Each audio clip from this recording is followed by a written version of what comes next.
કર્મણેવાધિકારસ્તે માં ફલેષુ કદાચન માં કર્મફલહેતુર્ભૂર્મા તે સડ્નોસ્ત્વ કર્મણિ।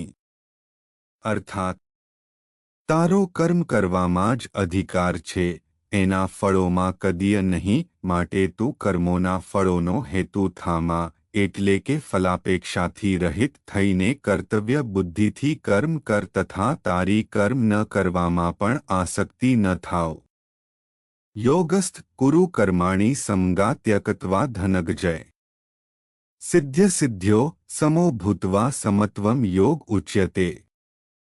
અર્થાત હે ધનંજય, તું આસક્તિ ત્યજીને તથા સિદ્ધિ અને અસિદ્ધિમાં સંબુદ્ધિ રાખીને યોગમાં સ્થિત થઈ કર્તવ્ય કર્મો કર, સમત્વ એ જ યોગ કહેવાય છે।